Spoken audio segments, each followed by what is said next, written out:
Welcome to Comic Creators After Hours. I'm your host, president and publisher of After Hours Publishing, comic editor, writer, and now podcast host, Darren Sanchez. Today we have a great guest for you, a legend in the industry, a man who has held many positions at Marvel Comics, including executive editor, my good friend, Ralph Macchio. Let's hear it for Ralph, guys. So how's everything in beautiful, is it New Jersey? We're in New Jersey, in the Garden State, in the wonderful town of Cresskill, northern Bergen County. Cresskill, that's right along my bus route, as I remember. Yes, it would be. Yep. Yes. So how have you been, man? Everything going all right? Everything's going good. I'm happy, I'm healthy, and everything's fine. Still working for Marvel, still doing my thing now and then, still writing some comics and doing introductions, etc. And that's great. Yeah, right in the comics. That's important to keep things going. Well, I want to give you an introduction that does you justice. So this might take a second, but so if I get anything wrong, please just correct me.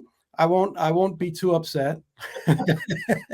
So Ralph was a writer on Marvel 2-in-1 in the late 70s and early 80s. And on Thor in the mid-'80s with another legend, the late, great Mr. Mark Gruenwald. Ralph co-created the Saga of Crystar with John Romita Jr. and Mark Gruenwald. He was the editor of Dazzler, ROM, US1, and Micronauts, as well as Master of Kung Fu. His assistant editor was none other than Bob Harris, the future editor-in-chief of Marvel. Ralph edited Daredevil for 11 years, starting in 1984, but he also had long stints on Thor, Captain America, and then Avengers and Fantastic Four. Ralph edited the Spider-Man line of books starting in the mid-'90s, and in 2000, he edited the Marvel Ultimates line. I believe that was with Bill Jemas. Ralph has even worked on Stephen King's Dark Tower novel adaptations back in 2007. And he's been retired from Marvel since 2011. But he's been writing and staying very active in the industry. And I myself have had the pleasure of working on several Spider-Man and Avengers stories with Ralph in my 6 years of editorial service at Marvel. Ralph, I'm sure I missed a bunch of stuff. Is there anything you'd care to add or correct from that introduction? The only thing is, initially when I started at Marvel in 1976, I started on the black and white line. I was John Warner's assistant. Archie Goodwin had been the editor on that line. He became the editor-in-chief. John Warner took over, hired me as his assistant, and we worked on Deadly Hands of Kung Fu, Doc Savage, Planet of the Apes, Marvel Preview, Rampaging Hulk. So I had a lot of fun in the black and white line before I moved over to the color comics. Master of Kung Fu, huh? So how was working on that? I mean, that must have been back in that time. Like Kung Fu was like the thing for everybody to be into. I know my uncles were reading those books. That has a different flavor than most of the Marvel stuff. How was it working on that and creating stories for that? Well, initially my intro to Master of Kung Fu was in the Deadly Hands of Kung Fu, where we would kind of alternate between having Shang-Chi stories and Iron Fist stories. Oh, wow. So I had articles about Kung Fu films out, etc. And when I was given the Kung Fu book, Paul Gulacy had left, but Gene Day was on now. And Gene Day, of course, Doug Mensch was still on the book, and he was doing a fantastic job. So it was really a special thing because Shang-Chi is a superhero. He's something very different. And Doug was dealing with a lot of philosophical issues, a lot of Buddhist philosophy, etc. was in there. And plus the usual amount of Marvel fights that we had to have every issue. Yes, of course. It was just wonderful to work with Doug and with Gene Day on that book. I had a great time. All right. Hey, is it true that Iron Fist, the origin, is almost a direct ripoff from the movie Five Fingers of Death? I'll be honest with you. I never saw Five Fingers of Death. I saw the Bruce Lee films, but I never saw Five Fingers of Death. And I don't recall. I mean, Roy and Bill Kane were the ones who did the initial Iron Fist story with Kun Lun, etc. So if they took anything from Five Fingers of Death, I really was unaware of it. I know I love the origin of Iron Fist. I thought it was really fascinating. And I've never heard or read that was the case, but I'm a Yeah. huge kung fu fan, and I know the movie Five Fingers of Death, and he uses the Iron Fist technique. His hand glows red, and it came out in the early like 71 or something, and I think Iron Fist was like out the next year. So I just wondered if how much of an influence, or was it a coincidence, or I guess I'll have to look that up and see. Yeah, so that was just off the top of my head. I want to thank you for coming on to the show today and agreeing to this interrogation. I mean, this interview. Um, we're just going to have a little fun, like going down memory lane.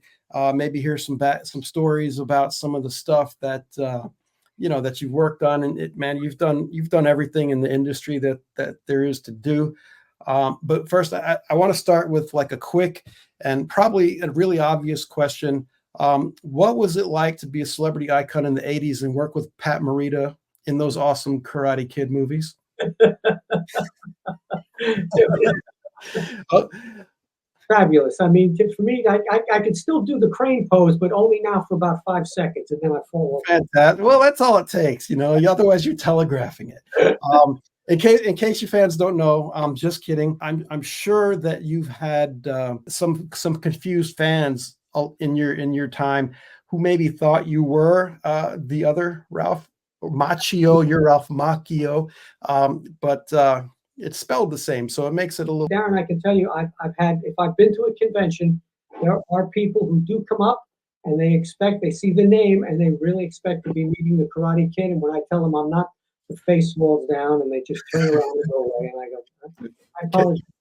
I also have had packages sent to my house because I used to write letters to Marvel long before I was hired.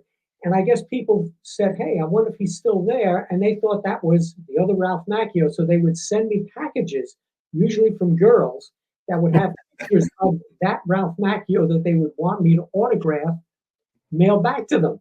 So I was in the house, and I felt so bad for these people. I said, all right, I'll just sign them and send them back. And they would know the difference because they had my address from the years that I used to live in Cresskill. And so they would say, maybe he's still there. Maybe that's him. So I get that all the time. Wow. Have you ever met Ralph Macchio? No, I haven't. My brother has, though. He met him at one of the Chiller theater conventions. Ralph was there, and he introduced himself and all.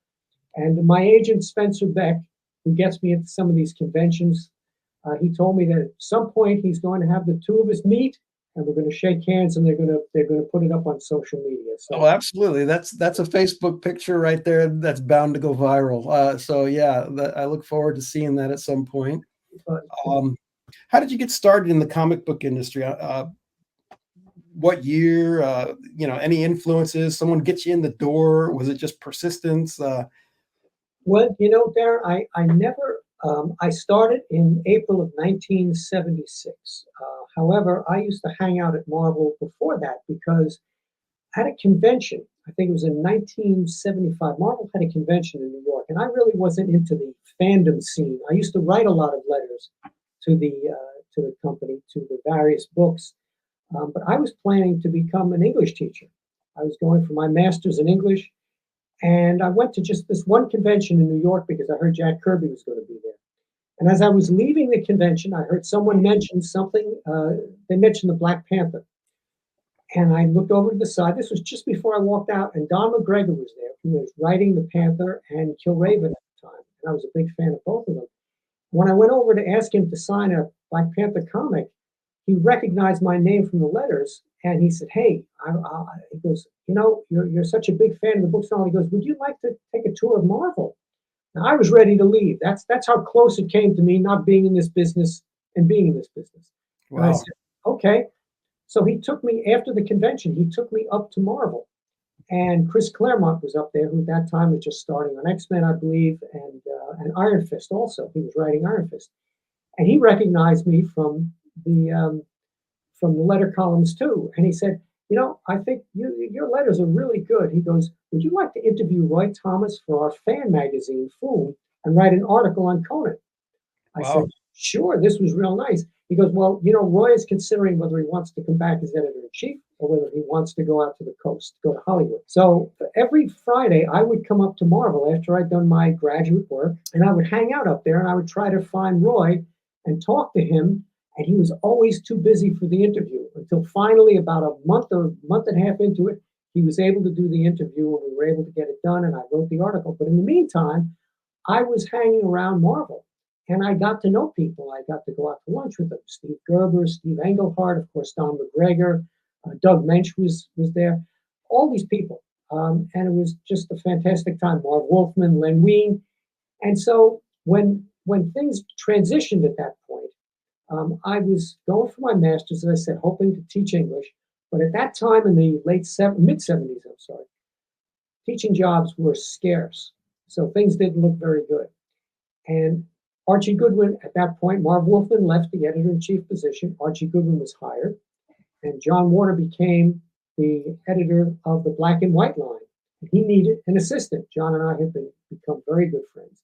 And he said, Ralph, he goes, I know you're doing your graduate studies. He goes, but would you like to come on as my assistant?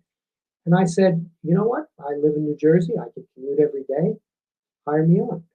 So I got hired on in April of 76, and I stayed till September of 2011 on staff the whole time. So Wow. I stayed because at that time, Darren, Marvel was very different. When you got on staff as an editor or proofreader, you only stayed long enough until you got a number of comics to write, and then you left staff. Staff position was not one that was considered something with longevity. It was something that you took so that when books came open, if you could get onto those books, you left and became a writer. That's what happened to Steve Gerber, Doug Mensch, Don McGregor, all the rest, and even the editor-in-chiefs that were up there and left. They all left with a handful of Marvel comics. But I had a different idea. I like the idea of working on staff. I like the idea of editing more than writing. I didn't like the solitary nature of writing.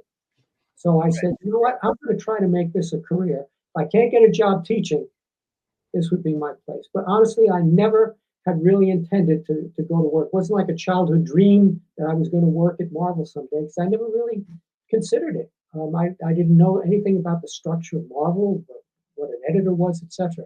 So getting hired on was something there that I said, I'm going to stay on staff and make this a long-term career goal.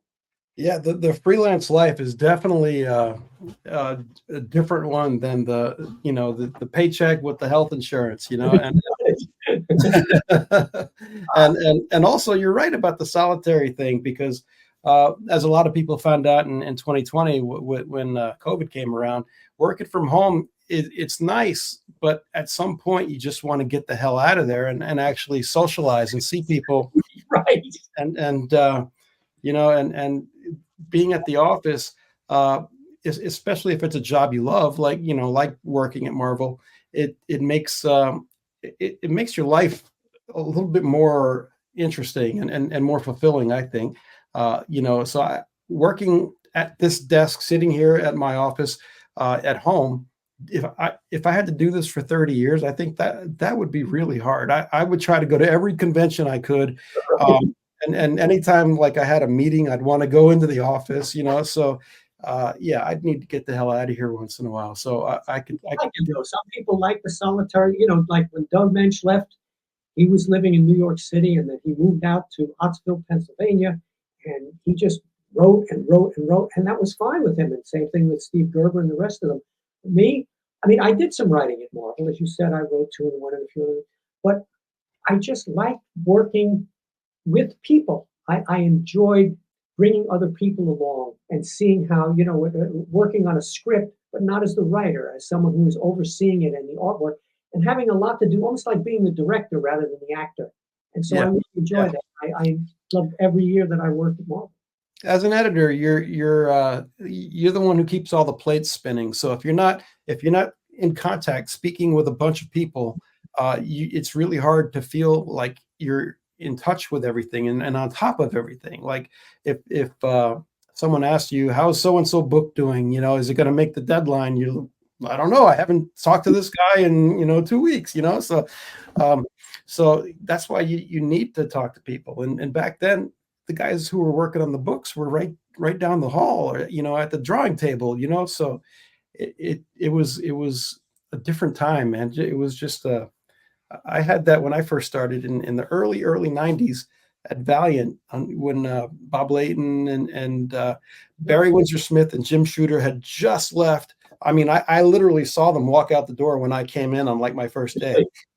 They weren't together, but I saw Barry leave, and Jim had left not long before, but I never actually saw Jim. But yeah, I saw Barry. I actually, about a year after that, I got Barry's old office. So, You know, so you have to remember something too, Darren, about the 70s, that period, and all for like the next 8 or 10 years.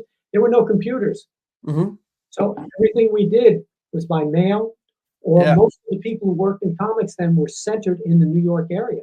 You see these yellow pads here? Bob I, Layton wrote X Factor. He wrote X Factor #1 on a pad just like this, and he gave it to me as a wow. gift. So I have it somewhere in one of my boxes, but it's in pencil, so it's kind of fading away. But it's yeah, so it's kind of cool because it's before it was edited. So there's a lot of stuff in there that wasn't in the comic. So that's I pretty do interesting. all my stuff on a yellow legal pad. I cannot sit at the computer and be creative. Some people would say I can't be creative on the yellow legal pad either, but that's a different story. Well, I But heard Neil Gaiman said in an interview that he likes to write on a yellow pad or in a notebook, because if he tries to do it on the computer, about an hour later he'll find himself in an eBay auction because he stopped to look up like another word for this yeah, or something like that, and he got sidetracked. So you yeah, that happened. got to sit there. I like to sit there by myself in an easy chair with my office or wherever and write and then rewrite it all. And by the time I'm ready to type it up on the computer, I'm just a pair of hands because all the rewriting and polishing has been done on that yellow legal pad. So I still do it that way. There's another guy I wanted to ask you about, one who I never had the pleasure to meet, Mark Gruenwald, the late, great Mark Gruenwald, as I mentioned. What was it like working with him and co-writing with him? I've heard nothing but glowing things about him from Glenn Herdling, from Fabian Nicieza, from everybody. Yeah. Everybody who knew him loved him. So here's a chance to tell the world a little bit about Mark Gruenwald. Mark, I have to say that if you wanted to encapsulate who Mark was, I always go back to the line that Mike Carlin had, which I think just says everything you need to know about Mark. He was the most extroverted, introverted person. He was the most extroverted introvert that anyone ever knew. That's what Mark was. He was basically an introvert, and he was a guy who would sit there and think and write, etc. But he had an extroverted personality at the same time. He became the spirit of Marvel. He started a few years after I did, 1978, and I helped get him his job. I helped get him he'd come into the city. He was living in Oshkosh, that's a town in Wisconsin, and he came to New York, hoping to get to work at Marvel or DC. And he was working in a bank at the time, which he said was just soul shriveling. So I got him an interview with Jim Shooter. He was hired, and Mark was just incredible from that point on. I just recently did introductions for the omnibus versions of his Captain America runs, the first and second omnibus versions. And I said an awful lot about Mark in both of those. The second one, the Captain America version, will be coming out. But working with Mark as a co-writer and as an editor on Captain America, he was just font of ideas. And there were so many things that he did. The Marvel Universe Handbook, which even today is something that people go back to, they refer to it, they go, this is where you get biographical material about any character. I still go to it all the time if I'm writing a character and I go, where was his first appearance? What about this or that? And I go back to that. And that was Mark's idea. Contest of Champions, which was the precursor to Secret Wars and all of those other things that followed in its wake, was also Mark's idea. And he just was a very far-thinking person. What I've also said about Mark is people have said, well, how come a guy whose mind was so into the cosmic, because he wrote Quasar and did so many other things at the cosmic level, why was he a good guy to write Captain America? And I said, because Mark was grounded in Midwest values. As much as his head was out in space, and he could write cosmic stuff with the best of them. And actually, he was the first person to introduce the Beyonders. That was in a Marvel 2-in-1 that I had nothing to do with. Actually, that Mark had written, like a 2 or 3 issue run that had Warlock in it and her, and that's where the Beyonders got introduced. But on Captain America, he was grounded in the kind of Midwest solid, rock solid American values that you had. So he had this great dichotomy that he could go off into space, and he could create infinity, which was the counterpart to eternity, but he could come right back and create Flag Smasher and the U.S. Agent and do all those things that were fully grounded and deal with issues that were topical and very important at that time, and still are relevant today. So, but he just always had ideas. When we started on 2-in-1, Darren, I had created Project Pegasus. That was something that Roger Stern had asked me. He said, Ralph, he goes, we're kind of running out of stories here for 2-in-1. He goes, you haven't done much writing. Why don't you take a weekend, come up with, some 2-in-1 ideas? I thought it was very gracious of him because I had not done much writing at that time. This was the late 70s. And as I was sitting there over the weekend, I thought, I really want to create something that's going to have a footstep in the Marvel Universe. I was going to leave a footprint in the Marvel Universe. And so I created Project Pegasus because at that time, the United States was undergoing fuel crisis. There were long gas lines.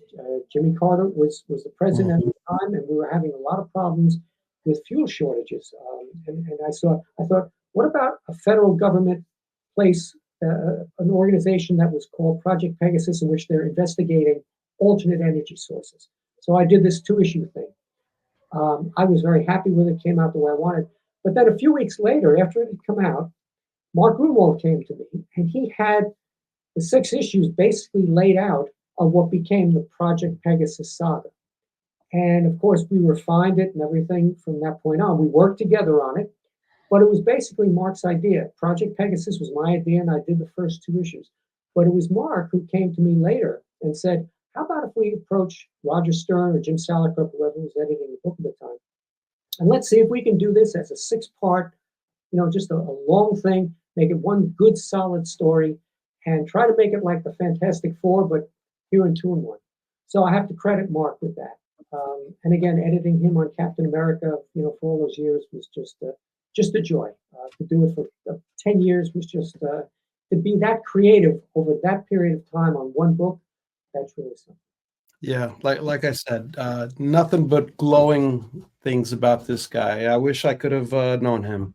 Yeah, But like you mentioned something else about Roy Thomas and his editor-in-chief thing. I've had the pleasure myself of working with a few different editor-in-chiefs, both at Valiant, with Bob Layton being the main one, and then when I was at Marvel, I worked with Joe Quesada a few times, never with him as editor-in-chief, but I also worked under Axel Alonso, who was editor-in-chief, and CB Cebulski, who's still there right now. Yeah, yes. You arrived in Marvel, and you worked with let's see, Roy Thomas, Len Wein, Marv Wolfman, Jerry Conway, Archie Goodwin, Shooter, DeFalco, Harris. So you've worked with a lot of different editors-in-chiefs. My take on EICs is that I've always figured that they needed to be like a visionary, like a strong personality that could help kind of steer the ship, and have some leadership qualities and some people skills. Right. I don't know that it's the same. Like you said, editors back in the day were also writers, and now you can't even get a writing credit as an editor at Marvel. It's like policy. You can't get credit for anything. When I was the custom creative lead and the editor there, I wrote half the stuff there, but I wasn't really allowed to get credit for anything because I was the one doing the interviews with the clients, and I was the one who understood what they wanted. So it was either up to me to completely relay that to a writer, or to do the outline and then give it to a writer. And so I did it both ways. I mean, you and I worked together on a lot of things there. Yeah. Uh, Spider-Man, Avengers, a couple of custom books. I think I have one around here somewhere. Did you write? You may have written this one. I don't remember. It's the one where the collector, is in it. I think I did write that one. I think you're right. Yeah. So it's Yeah, we did right. We had yeah.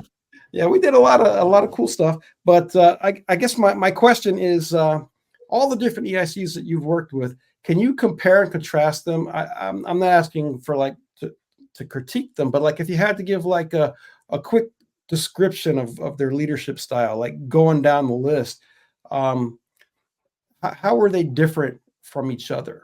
Like, That's yeah, that is an interesting question. And you know what? One thing I'll mention. People have said, "Well, Ralph, you were at Marvel for so many years. How come you didn't get the big chair and all that?" Well, I have to say that it's not anything I ever really wanted, and I kind of let that be known too, because the editor in chief spot, even if you're there for 8 or 10 years, it still has a limited shelf life. I had intended to be there for a long time. And I yeah, knew the editor in chief spot, you're just not going to be able to do that. It's like being president and senator. You can stay in the Senate your whole career, but the president, you're limited to 2 terms. So right. I said, no, it's nice. Also, there are administrative skills that really are required of an editor in chief, and those are things that I don't really have in abundance. I'm much more interested in being in the creative end, getting into the books themselves, and having control over a certain amount of them, rather than just being all the way back and just having to preside over the entire industry or the entire company. There's a Uh, little bit of showman that has to be involved with EIC. You're frequently standing in front of groups of people, um, and you have to speak about the new line that you're about to launch, or you're heading up a writers meeting or an editorial meeting. There's a lot of leadership skill goes into that, and you're also making a lot of decisions, just people coming to you all day long. I want to put this guy, or this guy can't ink anymore. Who should we get? Or a lot of things like that now go maybe through someone like Ricky Purdon, who's the talent manager, talent coordinator, or David Bogart now. yeah, But those are the kind of things that the editor in chief used to do, and maybe at some level still does. If like your big name guy, you're Brian Michael Bendis, he can't write this book anymore. Who are we going to get? That's the kind of decision that an editor in chief needs to get involved with. Back to the question. I'm sorry, I keep taking over here. no, try to give you sort of a little capsule summary there. When I had started in '76, Archie Goodwin had just been promoted. Now, before that, as I said, I was hanging around Marvel, but I never actually worked under Marv or Len or Jerry. Was only editor in chief for 2 or 3 weeks. I used to come up to Marvel once a week, and after 2 or 3 weeks, he had, I guess, resigned the position, but he left with a number of Marvel books to write, which he did a great job on. And I did work with Roy, but not as an editor in chief. Roy, at that point, when he left for the coast, I became his East Coast liaison. So he would call into the office, and I would do the things that he needed to get done. I worked on the first Star Wars comic. Um, with Howard Chaykin and him. And also, I worked on all of the Conan material from that Roy was still handling out of the coast, Savage Sword of Conan, etc. And I would kind of put the book together at this end. Roy would call, we would go through all the things that needed to be done. And Roy was very businesslike, highly intelligent, just knew everything. And he was great to work with. I learned a lot from him. Now, Archie Goodwin, Archie came in. It was kind of an awkward time, because I'll tell you what had happened. The prior editor in chiefs, from Roy on up, after they left, they all took a number of books with them, and they became writer editors on those books. So when Archie took over, he was really only the editor in chief on about half the line. And many of the important books were actually not in his control.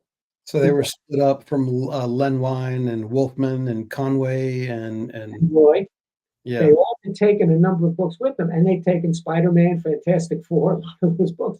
So Archie, you could learn so much from him because as a writer, he was brilliant. And as an editor in chief, he had a nice way with people. You were always, he always, you never felt like he was coming in the room and you stiffened up. It was always like he was still one of the guys, and it was just wonderful to work with him. But he was in a kind of crippled position because he wasn't handling the entire line. And I think that may have, I think that was one of the reasons that he left after a couple of years. But Yeah. again, he went over to the Epic line and became the head of that, and became the editor over there. Now, after he had left, then Jim Shooter took over, and uh, Jim had some very interesting ideas because what he wanted to do, and I think it was the right thing to do at the time, even though it ruffled a lot of feathers, is he said all the books should come through the office. He goes, they shouldn't, this writer editor system is not going to work. He goes, they can be late on books, they can be doing what they want, and there's no centralized control. And he also wanted to imitate at that time, because Jim had worked for DC when he was a young guy. And he wanted to sort of bring the DC system where there was an editor in chief and a bunch of editors that were under him. And so he created that system because prior to that, there really weren't a bunch of editors. There was the editor in chief, but there were people who kind of worked under him as proofreaders or assistants, etc. And there was an executive editor, but there weren't editors who had specific lines of books. So Jim brought that in, and he had the idea, as I said, that ruffled a lot of feathers, that you bring in all the books. And that, of course, the guys who were writer editors at that time were not happy with that. Sure. He did what he felt was right. And he had a long reign, did a lot of very experimental and interesting things. And then I think he left in 1987 and went out and founded Valiant after that. It wasn't that long afterwards that he founded Valiant. Then it was Tom DeFalco. Tom and I, of course, are very good friends. The great thing about Tom was that when Tom came in, he was not only a great editor, because prior to that, from 1978, he also had come up to Marvel. He could get books on time. He had a great sense of what worked as a creator and also as a writer. And he also had experience in the business well beyond Marvel at that point. He worked for all the other companies, particularly Archie, and I think he'd done some things for DC, etc. So he came in and he had a lot of experience even before he started. But once he became editor-in-chief, the thing about Tom was, more than any of the other editor-in-chiefs I've worked with, he had the ability to deal with the business people as well as the creative people. I think he had just a perfect sense of what it was we were doing. He used to say, this is a business where you string nickels together to make dollars. He understood it from the old-fashioned point of view of what it was like to run a company. But he understood he was dealing with a lot of young editors, new people, and he could deal with that. And he had Mark Gruenwald as his executive editor. So Mark could do a lot of that stuff too. But Tom could work with the upstairs people very well. And then Tom left. And at that point, we were split into what we call the five families. And we had five editors in chief under them. Mark Gruenwald became one. Bobby Chase became another. Bob Budiansky, I think, was one. May have been Carl Potts. Bob Harris, right. That didn't quite work out. I can see that. Terry Stewart was the guy he decided after Tom DeFalco left that we should decentralize. But that didn't really work. Then Bob Harris, because he was incredibly successful as the X-Men editor, he was tapped to become editor-in-chief. But Bob also was kind of crippled because even though he was an incredibly good editor, and Bob was my first assistant, at that time Marvel had been bought by Ron Perlman. And we were going back and forth. We were jockeying back and forth because at some point he stayed for a while and then he sold the company. And then we really didn't know who owned the company. It was like, there was Ike Perlmutter and there were a bunch of other guys too that were all these billionaires that were vying for the company. So every day Bob was doing due diligence. And instead of spending time as the editor-in-chief, he had to go upstairs to meetings to discuss financial things, legal things, all this stuff. Um, so he stayed for a period, but it was a rough, rocky period through no fault of his own. He did the best he could under very difficult circumstances. Yeah. Yeah. Once Perlmutter came in, and he and Toy Biz kind of they took over the company. He hired Joe Quesada and Bill Jemis, yes, who I worked very closely with, and they again worked in tandem. And Joe also had some great ideas. He was the right guy at the right time to come in 2000. And working hand in glove with Jemis, they came up with the Ultimate line, which I was always grateful that they passed on to me. When they had come up with the idea of doing the Ultimate line, it was something where they passed it to me. They passed Ultimate Spider-Man to me because I edited Spider-Man for 5 years, but they also wanted somebody who was going to be able to deal with a writer, at that time, Brian Bendis, who was known only for doing independent comics. And so Joe Quesada said, I wanted my most experienced editor to be working with the newest guy that we had. Little did you know at that time that Brian would become a superstar. I mean, he was just a guy that they brought in because they wanted kind of fresh blood, someone who hadn't really worked in superhero comics. And then they added to it. When Ultimate Spider-Man became a hit, we did Ultimates again with Mark Millar and Brian Hitch. We did Ultimate X-Men, Ultimate Fantastic Four. And we had 4 core books. And I loved editing those books because I had my own Marvel universe. There was the outside mainstream Marvel universe. I had my own Marvel universe. And it was limited to those 4 books, although we did some ancillary things. We did Ultimate Daredevil, and they all sold tremendously well. When Ultimate Spider-Man came about, I remember that the kind of rumors and things floating around the office was, who wants to see another Spider-Man book? What's the difference? We've already got Spectacular and Amazing, Right. You had the 4, right? Yeah. Right.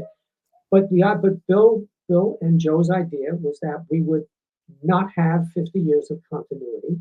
We would start it fresh.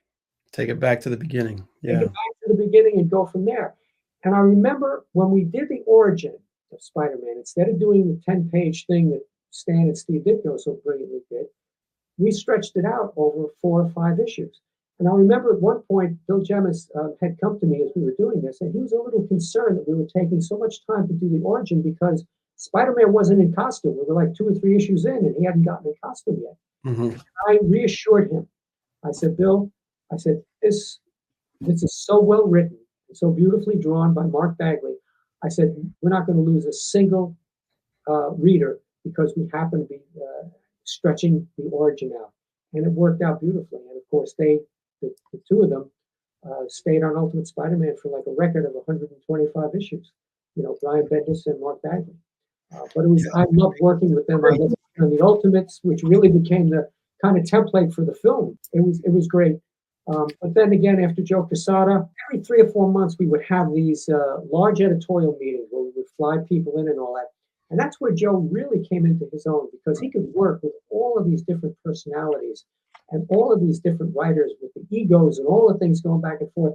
And he and Dan Buckley could really commandeer that whole thing, and they could make all those different creative ideas blend. And that's how we would get all the things that we did later on, all those big events, House of M, on and on. That all came out of those meetings that was presided over by Joe, Yes. by Dan Buckley.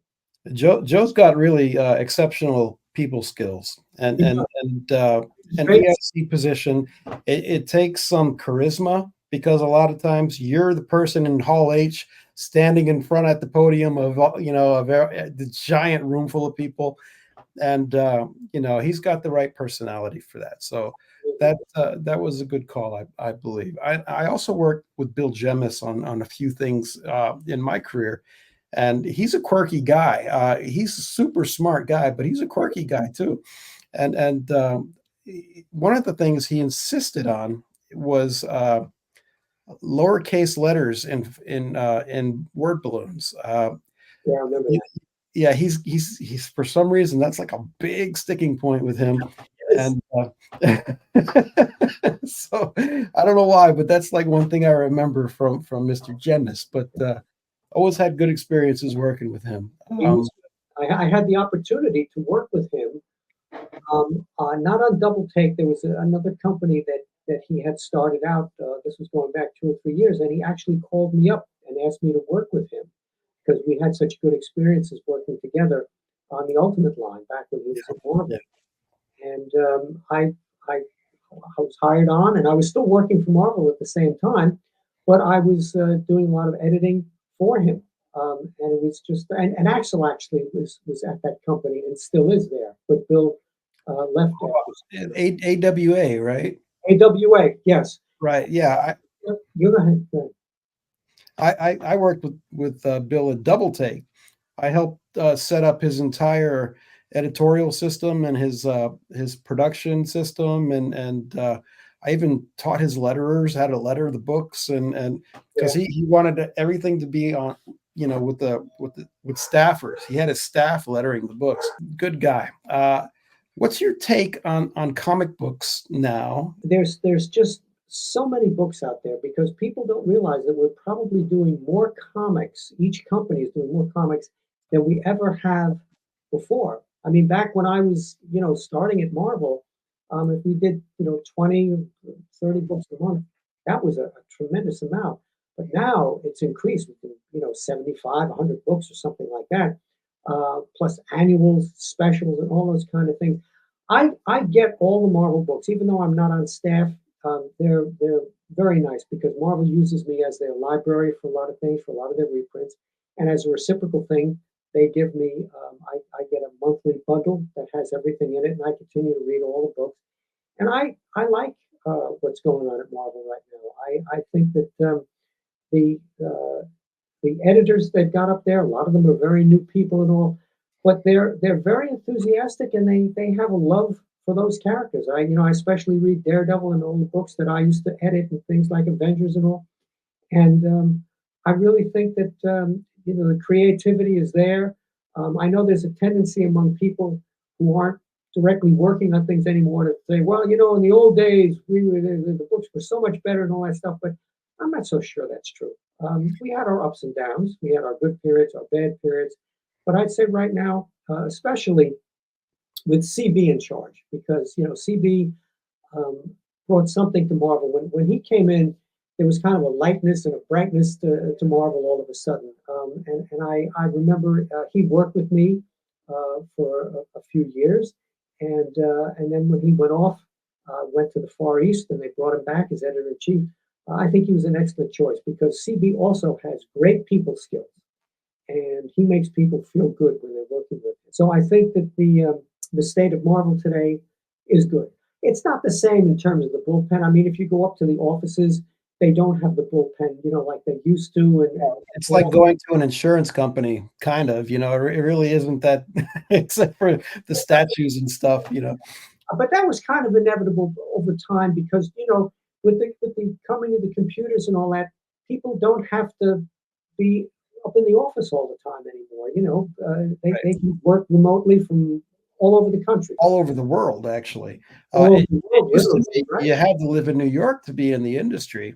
Yeah, And even if you worked at home, you came into the office maybe once or twice a week, because you had to turn in pages, or you had to pick up comics, or you had to meet with an editor or whatever. And I worked with people for years and years that I've never even met, and that's sad to me because I like to pick up the phone and talk to people about the project instead of just emailing the script and saying I need the layouts by end of the week, and not even knowing the person, because it really does help to know a person when you're working with them, to know what kind of things they're good at, what things they enjoy doing, what things that, oh man, I hate drawing these things, that kind of thing. Just little things like that. When I put together projects at Marvel, I knew most of the people that I worked with. Like for instance, I knew Sean Chen loves to draw like motorcycles and metallic things that are, you need a ruler to draw the lines instead of the organic smoothness. But if it was something dynamic, maybe more Bernard Chang or just any number of guys that could come in. If it's a young reader-ish, I knew who to go to. Even like you said with your editorial choice when you were teamed up with Bendis, is that you put the experienced guy with the new guy. If I had a particularly hard project that I know I need someone who really understands uh, brand and how to get messaging out or whatever. Like I would call Fabian, I would call you. Anything that was hard, there was a lot of nuance to it. I knew who I could call. It's the kind of thing that you don't really get when you just email out assignments. If you don't actually know the people that you're working with, there is some stuff that is missed. I know, I agree with you, Darren. And look, when I was editing, I would always do my best to talk to the people that I was working with. If a script came in, even if it was a writer, like when Bendis started, he was living in Seattle or California or something like that. And I would always call him on the phone. I mean, there was always feedback from my end. When I worked with an artist, the same thing when pencils came in, because I would like to get feedback. When I worked as a writer, I wanted to hear, what did the editor think? But a lot of times, sometimes editors would just take the material and just kind of, okay, it's in. So I would always give feedback, colorist, letterer, whatever. I wanted everybody to feel that they were part of it. Right. And that I knew what they were doing, and that they were going to get compliments from me or critique if necessary. I was going to let them know I didn't quite like this, let's refine it a bit. But I always tried to maintain a personal contact with people. It was very important. And it really still is. Even if I'm writing something today, a one-shot issue or something, I make a personal contact with the editor. They're newer editors up at Marvel. They're all terrific. They're all very excited about what they're doing. They love the stuff. When I work with them, I always, I want to get feedback from them and all that. And some of them have thought, well, Ralph, you've been doing this for so many years and all. I said, when I sit down to write a comic, I'm writing it for the first time. I said, so don't ever be afraid to get back to me and critique what I'm doing, because I need that critique. Nobody's that good that they don't need it because they've been in the business for a while or whatever. I never bought that. When you're there, you work for the editor, you please the editor, no matter how many years you've been in the business. And so I think you and I worked together pretty well, didn't we? Yes, we did. Yeah. I felt like we were comfortable. I knew what you liked to write and what you liked to work on, and I knew that you're intimately familiar with even the most obscure characters. I would often give you a story, say, okay, write a Black Panther story, and you can have any villain from this group of people. Choose one and let's go. And Plant Man. All right, let's go. Well, the thing, Darren, about working with you was a number of the things that we did, they were like 10-page stories. And so it was really a writing exercise, because I didn't have 22 pages on some of these things, or I didn't have like issue after issue to do, because it was going to be collected as a trade. We were doing things with 10, 15 pages. So I really had to be disciplined. I had to introduce the characters, I had to bring on the conflict and a resolution, and do it all in 10 pages. And I remember doing some adventure stories for you like that. Yeah. It's almost like writing a cartoon like Scooby-Doo. You got this formula that you gotta hit these certain points, or people will say this doesn't feel like Scooby-Doo. So all right. So I want to run through a couple of quick things that I do in my podcasts. When I do these interviews, you and I could probably talk for 3 hours, but I don't want to subject our viewers to that. And I'm really slow at editing, so 3 hours would take me a month to edit. So what I would like to do, I'm going to pull up a few images and then just get your quick reaction, whether it's 2 seconds or I hate that guy or whatever you want to say. Whatever you want to say. And we'll try to keep it quick. And there's only about 5 or 6 of them. And then I want to go on to one other game that I have. But so let's start with a fun one. All right, here we go. That's Mr. Stephen King. That was back in the day when we were doing The Dark Tower, and we were not doing adaptations of The Dark Tower. We had taken it at his request, and we took the early days of Roland Deschain and we expanded it, but we did not adapt that. What we did do was we did an adaptation of The Stand, and that worked out beautiful. I was very happy with that, and it was wonderful because Stephen King is the nicest guy in the world. He could be the 800-pound gorilla if he wanted to, Sure. but he was very gracious, and it was just wonderful to work with him. We had a great time. We still stay in touch. He gave me his private email. Every once in a while, we'll email back and forth, and it's just great to stay in touch with him. I'm going to show you some comic covers now and see if I can get your quick reactions Just tell me like one thing that comes to mind about this particular project. Christar, the Crystal Warrior, that was Jim Shooter had an idea that instead of us taking a toy project and making a comic out of it, as we did with ROM, Micronauts, etc., that we would create our own toy that we would then make a comic out of, but we would sell that to the toy company Nice. instead. That's what Christar was. And Mark Gruenwald and I worked on it, John Romita Jr. as well. We looked at ROM and Micronauts and realized you want to have a kind of simple good guys versus bad guys. Christar, of course, being a crystal warrior, we thought that the polar opposite of that would be to have Moltar, which would be molten. Everything that goes up against him comes from a volcano and it's all molten. How about this one? Okay, that was the 300th issue of Mighty Thor. Mark Gruenwald and I had been working on Thor with Roy Thomas for a while. We had sort of become again his sort of helpers here on the East Coast, and he allowed us to write one issue. Mark wrote an issue, I wrote an issue, but we also kind of consulted with him on the Celestial storyline. Now, what happened was Roy left after 299, and we were left with 300. We had a few notes from Roy, etc. But we basically were left with this gigantic issue where we had to tie up the Ring of the Nibelung saga and all of these Thor versus the Celestials all at once. And we just sat there and we went, oh boy, what are we going to do? So we took our time, we plotted it out. But then as we were doing the story, I realized that we were not going to have, even with a double-sized issue, we were not going to have the amount of pages that we needed to really make this thing into the epic that it needed to be, because we had to finish off that previous storyline, this Ring of the Nibelung thing that Roy had going. So what I did was I called Keith Pollard, who was our great artist on that, and I just kept having him add pages to it, hoping that our editor, I think it was Jim Salicrup, wasn't going to notice, even if we had to lose a few ads. I would call up and I'd say, look, we got to get this double spread in of Odin in the destroyer armor facing the Celestials, and we got to have Arishem reaching down, and we just didn't have the pages. So I said, Yeah. pages. So we must have added about 7 or 8 pages to that thing. Yeah, losing ads is never a winning argument. Adding a sig, you might be able to add an 8-page or a 16-page, but losing ads, tough sell right there. That was a big epic and a big concluding chapter, and it had a lot of repercussions with the Thor mythology. So we were very proud of that issue. All right, here's a next one. Transformers.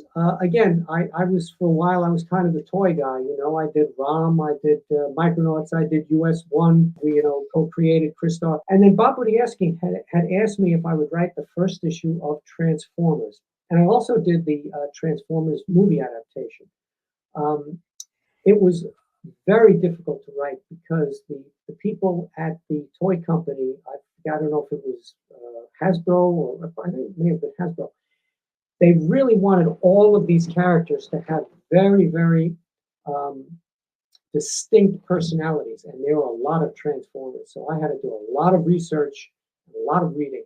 And when I wound up writing it, I was very happy with it, but there's a lot of copy in there because they really wanted all these characters to sort of speak their personalities as well as show them. And I have to tell you something else about that, Darren. When I go to a comic convention, and they have me set up at a table, and they have covers of a number of the books that I did throughout my career, and that we would sell them as posters. The one book, more than anything else that I've worked on, that people have bought the poster of that for, or have brought me the comic to sign, is Transformers. More than Daredevil, Captain America, Thor, whatever. Transformers, more people come up to me with that issue to sign or buy the poster of that cover than anything else. Did you ever work with Larry Houston? I don't think I did work with Larry Houston.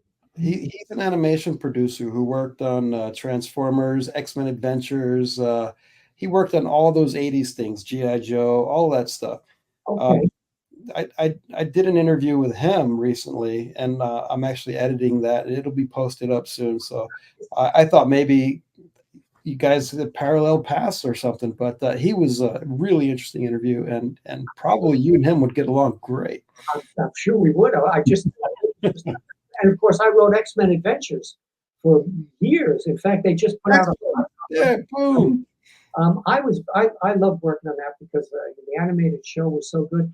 When I recently got the hardcover from Marvel that had all of my X-Men Adventures in there, and it was almost 1,000 pages. I couldn't believe when I got this thing in the mail that I Fantastic. had that much. But people who worked on the X-Men books at the time said, "Don't you feel bad that you're not doing one of the main X-Men books and all that?" And I said, "No, I get the story handed to me. This is great. I Yeah, like doing it." I said, "I don't have to sit there and think up the story. They hand me the script, for the screenplay for that yeah, episode, and I worked from that and translated it to comics. Oh, it was certainly work, to make the sure, translation. sure. There's pacing as well, and breaking it down for the artist. Yes. Couple other ones here. Let's. Okay, Marvel Fanfare. That was the three-part, or I believe it was a four-part Black Widow story that I did with George Perez, the late George Perez, who we all miss tremendously. George and I became friends when he first came up to Marvel. We kind of started around the same time. I think he may have done a little bit before I did, but we just became really good friends. And he worked on the Deadly Hands of Kung Fu Sons of the Tiger series. And I remember, just bonding with George and having a great time with him. And of course, he became an amazing superstar. But we Yes. always talked about working together on something. And we both loved the Black Widow. So when the opportunity came up for Marvel Fanfare, which had been edited by Al Milgrom, we talked to Al about doing it, and he assigned us this thing.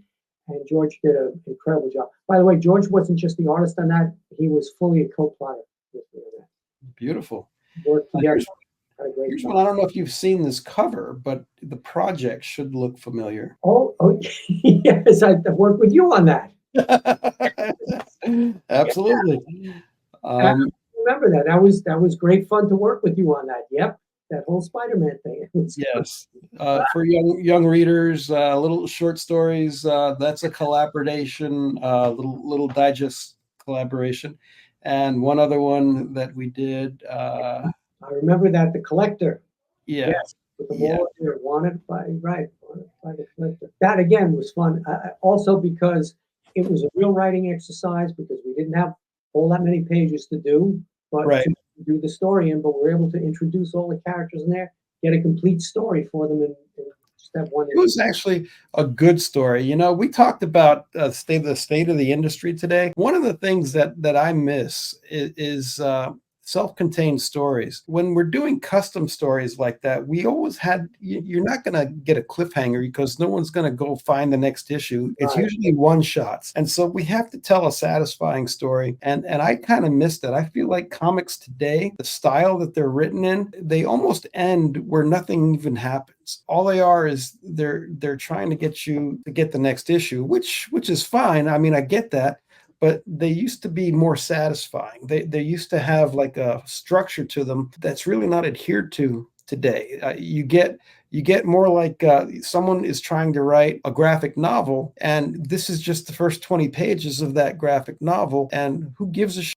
if it ends in a good place. It's just they don't feel satisfying when I read the individual issues as they used to.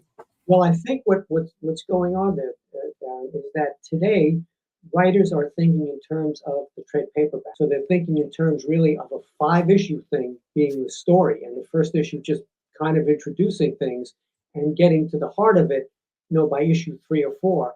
And it's because they're thinking about trade paperbacks as But there's still an art to outlining it in such a way that the story is feels like it's being told in episodes. I mean, TV writers do that with their hourly, so episodes. Each one has to be satisfying in some kind of way. But Game of Thrones did that. That was a super complex one. But you're telling a big story, but each episode still has to work. it And I, was and I feel like sometimes today's comic writers and editors don't care about that. They don't do that. well, And Tom DeFalco always emphasized that with us. That was one of Tom's real strong points. Was he used to remember that we were selling a lot to the direct market, but Tom really said we shouldn't lose the newsstand. And Tom always thought in terms of really strong single issue stories. And he said he remembers the days because he worked for Archie, where you would do 2 or 3 stories in one issue. You know, you did an Archie comic, Yeah, absolutely. right? So You got a main story, you got an 8-pager, then a 2-pager, that kind of thing. So right. So that's where Tom was coming from. So back when he was in charge, that was something that Tom emphasized, that we shouldn't lose the newsstand, and that you should try to give a complete story. It's interesting you mention that, because when Marvel asks me to write these evergreen one shots, and by evergreen, we're talking about a story that could really have happened almost at any time in the character's past. They asked me to write these one shots uh, prior to the film with the same character coming out. So I've written Black Panther, Spider-Man, Thor. Most recently, I did Guardians of the Galaxy. But they're one shots. And in those one shots, I give not only a story, but I also give you the origin. Because the idea behind this is that a kid may go into a store and he's not that familiar, even with Thor or with Deadpool or whatever. And they want to have in that store a one-shot issue that you can give to that kid. Maybe the father wants to give it to the kid and say, if you want to learn everything about Thor, it's in this issue, or Spider-Man, it's in this issue. So when I sit down to write those as evergreens, that's exactly the way I'm thinking, complete story in one issue. And that's what Marvel likes. That's one of the reasons they keep coming back to me, because I am one of the guys who can write that kind of a story in 22 pages. The whole right, thing. right. Okay, well that concludes our images. So now we're gonna end on a little game that I like to play called 15 rapid fire questions. And the 15 rapid fire questions, they don't require you to answer rapid fire, but if you could, that would keep the rhythm going. But if you need to think about something, that's okay, because some of them are not particularly easy. Okay. So, rapid fire questions. All right, with the legendary Ralph Macchio. Okay, so first question. If you could write any Marvel title that you wanted, which would you choose? I would write Thor. I love Thor. I love the mythology behind him. That would be my book. Follow-up would be why Thor? Because again, I've just totally steeped in that Norse mythology. Thor stories just come to me, and I just love that whole world that he inhabits. Asgard, all the 9 realms, everything to do with him. I'm fascinated by the hammer. I love the character. I love Loki. I think he's probably Marvel's greatest villain. I just love him. So Thor would be my book. Okay, maybe we'll do a story where Thor has a son and he's called the Odin son. So okay. Have you ever been starstruck by a celebrity or a creator that you've met, and who? Okay, before I had started Marvel, when I met Jack Kirby, I have to say that was something, because growing up on his comics and just knowing that his contributions were incalculable at Marvel, him and Stan. When I met him at the convention, I think the one question I asked him was, I told him how much I love the Inhumans, and he says, "Yeah, they're like a comic book family. Yeah, like a gangster Kirby, or like Edward G. Robinson." But that was, I was a little tongue tied when I met him. He was Yeah, something. nice. I had a similar meeting when I met Frank Frazetta. He talked very much the same way, and they were brilliant creators, but they talked like gangster Sheldon Leonard or Edward G. Robinson. I think they both might have been gangsters. I don't know. Who knows? What is your favorite all-time comic book story arc that you did not work on? It would be the Thor story that introduced Ulick. Those issues, Lee and Kirby, I think, were just at a peak that just had never been equal. They introduced Ulick. It was the troll war between Asgard and the trolls. I just was totally absorbed by it. In fact, when I wrote that one-shot Thor recently, before the film came out, I sent the artist on that Xeroxes of pages from those issues, because I said I want us to do a story where the Asgardians go up against the trolls, and I want it to look like this, and it came through. Okay, this one might be hard for you because you've worked with so many. So What creator would you say has been the most amazing to work with? I mean, besides me. I,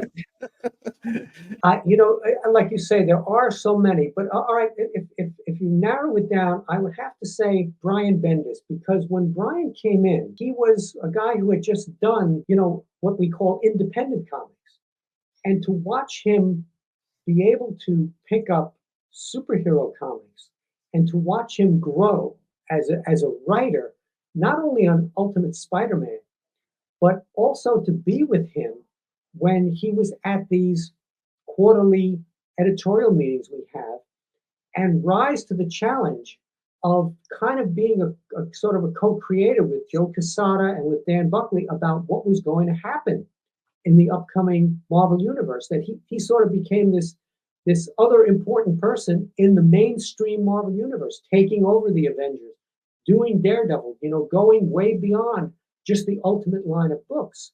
Right. And I think that was amazing, because none of us could have suspected that when he first came to Marvel. He was just a guy who did independent comics, and I was going to have to guide him along for a while. But he just became something just incredible.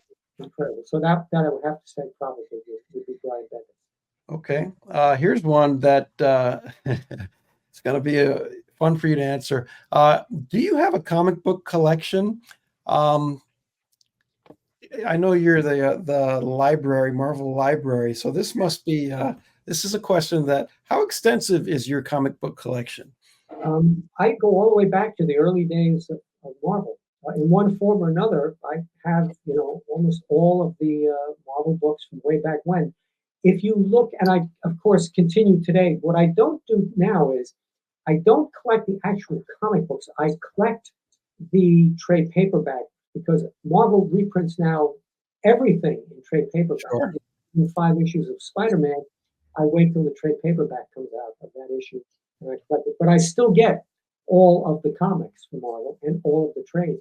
If you look back, even currently, if you look at the omnibuses, or you look at the Marvel Epic collections or the Marvel Masterworks, you'll see they usually give me a special thanks to Ralph Macchio in the credits. You'll see that. That's because they used my books from my personal collection to for the reprints, that they would scan them and use them. And from that point on, they would have them to use for collectors. So I've saved Marvel a lot of money through the years, so they didn't have to go out and buy a collection of books. They could use my collection. Do you rent storage space? So I have a big room in my house that I'm able to keep all of the comics in. I have them in boxes, drawers, and things like that. I have filing cabinets, etc., and I have everything carefully marked. So if I need to go back and look at something, I know right what box to look in, take it out of there. And it took a long time to assemble everything correctly. And even when I get the books now, I go in there and I make sure that I put everything where it should be. So this way, there's nothing sloppy or out of order. It's all in order. But yes, I do have all this stuff. I kind of imagine like the Burgess Meredith librarian episode in Twilight Zone. I lost my glasses, so I can still read the books. I'm like poor Burgess. I broke his glasses, and that was the end. I felt so bad for him, in that episode, because it wasn't like he was getting his comeuppance for something. Right. He was just a librarian who had been underground when the atomic, bomb went off, and now he had all the time in the world to do what he wanted to do, just read the books. It's just crushing irony. That's wow. So 2 follow-up questions then. What is the gem of your collection? I would probably say would have to have been the Amazing Fantasy 15, which was in very good shape. Well, there you go. Amazing Fantasy 15 that I brought into Marvel. Yeah, there you go. It's amazing you had that. But yeah, I found that, and I read about some of the stuff that you had, and I was like, oh man, I definitely got to ask that question. Yes, that would probably be the one. And my second follow-up is, if you have doubles or anything like that and you're looking to lighten your load, I'm not far from Crestkill. I can definitely come and pick up some books if there's some that you want to give away. So you have my number. I definitely will. I'll leave them right out on the stoop for you. The first Fantastic Four. The first 10 issues I'll leave out there for you to take. It doesn't even have to be that good. Just Defenders. Well, I'll go with Defenders even. Got all the Defenders, yes. Yeah. Marvel, right on up to whatever they, in the last few years, they constantly are doing new Defenders things, and so I have them all. Yeah. I have some. I mean, I have a decent collection, but nowhere near what you have. Well, I got to thank my mother for that. She didn't throw them away. I was one of the few kids whose mother, and I got to thank her for this, she didn't throw my comics away. Nice. Is there any hole in your collection that you might be looking for? Like every time you go to a show, you're looking for a particular book or something? I would say I regret not having some of the books I edited. I don't have the entire Micronauts collection for some reason. I think I have the first 7, and then after that, even the issues that I edited later on, I don't seem to have them all. And also ROM. I edited ROM, and I know that they're reprinting those now in omnibus versions, and I may go out and buy those and pick those up. Because those would be sort of holes in my collection. Some of the toy things that I worked on, I didn't have all the issues. In fact, I have to tell you that first issue of Christar that you showed, when I was at a convention recently, somebody wanted me to sign a copy of it, and went and bought the copy for me to sign because I don't have a copy of Christar. Wow. They actually bought 2 copies and gave me one. I signed one for them, and they gave me one. So now I have a copy of the first issue of Christar. Okay. Well, let's shift gears just a little bit to get through the rapid fire questions. What's your favorite all-time movie? One that maybe you've seen dozens of times, if not more. There are certain movies that I will watch when I flip on television, and if they're on, I will always watch them. I'll always watch the Godfather films. I'll always watch Goodfellas. I'll always watch Patton. Now, I have to say, I'm not a big fan of war movies, but I absolutely love Patton. I watch it every time it's on. And interestingly enough, it is Francis Ford Coppola, who, of course, we know from Godfather fame, is the guy who wrote the screenplay for Patton. So you're a Coppola fan. You're basically a Coppola fan. Yeah. Okay. So that Mine's Jaws, by the way, and I watch that one every time it comes on. Okay. If you didn't have a career in comics, what would you have ended up doing instead? Well, as I said, I would have tried to get a job as an English teacher because I love literature and I would love to have taught it to kids. But at the same time, my father had a furniture moving business, and I was always offered the opportunity to go into his business. But the thing was, I actually went in there during the summer months. He would have me work at his company. It was located out in Astoria. It's called Macchio Movers. And I discovered that I had very limited skills because I tried to work in different areas of that business, and I bombed out in all of them. Okay. They put me on the trucks, and I didn't have the strength. You know what a mover looks like. I mean, these guys are big, powerful. Sure. Yeah. I couldn't pick up a piano from one end or a conference table, so I wasn't that good as a mover. I didn't really have a head for business. I was put in the office where I would try to do business stuff, and I really didn't have a head for business, so that didn't work out either because my father had his brothers in the business with him. So I tried to work with my Uncle Mike in the business end. That didn't work out. I wasn't really good about warehouse work, so I didn't work well with my Uncle Tom. And the last place, because I didn't work out on the trucks, we had a crating department where Mac Gray would crate various pieces of very expensive furniture or paintings or things like that. And you had to learn how to crate. And you had to make a crate that if you put an expensive painting in it, you could literally throw it across the room. Right. What happened to the painting? I couldn't do that either. I couldn't work with the tools. I almost went through my fingers a million times with the nail gun and all. So I realized if it wasn't going to be teaching, I better work at Marvel because I because you got your head in the clouds and you can't lift a piano, so you got to work in comics. You got to work in comics. That's the one thing that I could do, Darren, and that's about it. And I stuck to it. Okay, well, that's why stories about superheroes appeal to those kind of guys. Yeah. Oh yeah. Escapist fantasy. Okay, is there a project or a pitch proposal that you turned down as an editor or that you regret that you didn't do? Yes, there is one that comes immediately to mind.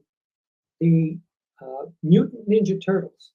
I remember that the guys who created the Mutant Ninja Turtles came to Marvel first before they had gone off to wherever it was that they eventually published the Mutant Ninja Turtles. Kevin Eastman and Laird. Those guys, okay, yes. And I remember them coming in, and I was sort of on a committee that we were looking it over. We were looking over new projects, and I looked at the Mutant Ninja Turtles and I said, "This thing is going to lay a huge egg. Who's going to care about this stuff?" I said, "There's nobody cares about this. This is just a flop waiting to happen." So you can tell how great my commercial sense was. Yeah, that's grounds for instant firing from the committee. Right? That was one that I regret we didn't do. Now I don't know how much influence I had on us not taking it, but I can tell you that I definitely gave it my thumbs down, thinking that this thing was not going to go anywhere. Well, you know what? I could tell you when I wrote that question, Yeah. I did not anticipate that you would cite a $4 billion property. And listen, I'll also tell you something else. I told you I worked with Roy because Roy had gotten friendly with George Lucas, and that's how when he went out to the coast, that's how we got the Star Wars license, which of course became phenomenal. Sure, yeah. And I worked on the first several issues. Howard Chaykin did brilliant art on that, and of course Roy wrote it. But I was his East Coast liaison, so I was kind of putting it together. And when I looked at it, I thought, this thing isn't going to go anywhere either, because this is like Buck Rogers or something like that. Right. About this, I mean that just was not. I thought that was going to lay an egg, and then later on, we also did Indiana Jones because I wound up editing the Indiana Jones comic. And when we first did Indiana Jones, I was not the editor, but I saw the stuff, and I remember looking at the comic, going, this is like a '40s, movie serial. So between Indiana Jones, Star Wars, and Mutant Ninja Turtles, I'm batting 1,000 with my. But you greenlit Toxic Avenger, probably, right? And I did work with Steve Gerber on Freddy Krueger. We did Nightmare on Elm Street. We had that as a magazine for a while, and I worked with Gerber on that. Well, that's fun. All right, 2 more questions, Ralph, and then I can let you go. Do you have a favorite DC or indie comic title or character? Well, I would say, when I was growing up, because I was a child of the 50s, and by that I mean I was born in the 50s. So I read the DC comics before I read the Marvel books, because in the 50s there were not Marvel comics. There were Marvel Monster magazines, right? But so I grew up like every other kid in the 50s, reading the Mort Weisinger Superman titles, which I loved, the Julie Schwartz Green Lantern, Flash, and Justice League books. And I loved them, especially Justice League, because before the Avengers, you had all your favorite, DC characters all teamed up together, and that was wonderful. So I loved all those characters back then. When Marvel came in the 60s, I graduated to them, and I never looked back. But I will tell you this. My favorite run of any DC book was the Steve Englehart, Marshall Rogers Batman.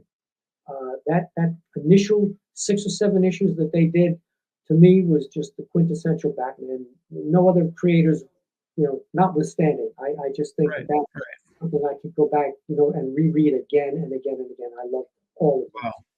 Well, that was a great answer. And the last question is a little bit of a softball question, but it's finally, T-shirt or coffee mug? Because all the guests on this show get a complimentary After Hours Press swag. Either get, the After Hours Press coffee mug, which is from the podcast specifically. Let's see if you can see that. Or this cool After Hours Press T-shirt. It comes in black, I think. I don't know how many I have left. I have black and navy. But you let me know which one you want. I would take the T-shirt because I am not a coffee drinker. Okay. So when I swing by to pick up those comics, I'll bring you the T-shirt. It'll be a exchange, believe me. No, seriously, I'll mail you a T-shirt. What size? I would say I'd fit in a medium. I have kind of larger shoulders, but I'm a slender guy, so I think I'll fit comfortably in a medium. Perfect. Perfect. So hopefully if you have Facebook or any social media that you could send to your agent, maybe a picture of you and your t-shirt would be awesome to post online. But I want to thank you for coming on the show and for enlightening us with all the different things that you've done in your career.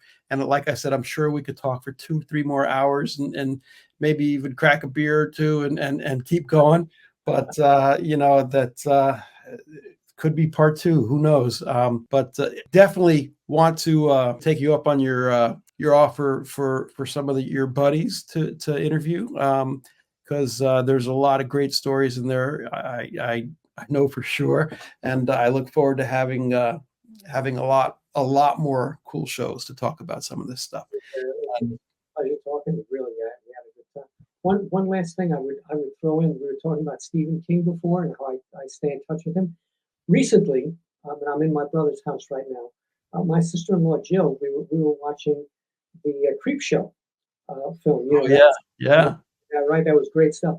Well, I have to say that she had come up with an answer or an ending that was different than the one where he plays the character called Jordy Verrill. Plant guy. The plant guy, right? Yeah. Nothing goes right for him, right? Everything goes wrong. But at the end, he sits in the chair and you can't even see him. He's like covered in this moss, and he takes the gun and he kills himself. He blows his head off. Well, we were watching that. My sister-in-law Jill goes, "You know what? I think it would have been an even better ending if he tried to shoot himself and the gun misfired." So that is a great ending. So I emailed Stephen King with that, and I said, "Listen, Stephen, my sister-in-law came up with this ending. What do you think?" He emailed me back right away. He goes, "Ralph, that was a terrific ending," and he even had written dialogue that would have gone along with it. So instead of like being defensive about it, like, "Well, my ending, he said, Right. "No, terrific ending." He goes, and she came up with something really good. He had written some bits of dialogue that would have happened if the gun had misfired. But I thought that was kind of an inspired thing. She mentioned it. Watch, you'll see the director's cut come out with the alternate ending now, and that'll be all. I'd watch that again. So That was a fantastic movie, and an homage, as they say today, to the EC comics. It was great. Absolutely. Well, it was a pleasure, Ralph, and hopefully we can work on another project again sometime soon. I'm still doing a lot of work for clients. I'm doing a 20 card trading set for Marvel right now. Wow. And I mean, there's not a lot of writing involved in that, except for the stats and stuff on the back. But I do get projects from time to time that are a lot of fun to work on, a different comic book genres, different clients, different stories. Not all Marvel, but there is life after Marvel, and Yes. but so I definitely will keep you in mind because I'd love to work with you again. So Or anything, absolutely. Marvel keeps me busy, but not that busy. So absolutely. way, and we'll do something there. All right, sir. Well, I'll be in touch, and thanks to your brother for helping get you all set up. I will let you know. And we'll keep in touch, man. It was a pleasure. Talk to you later. Take care. Bye-bye.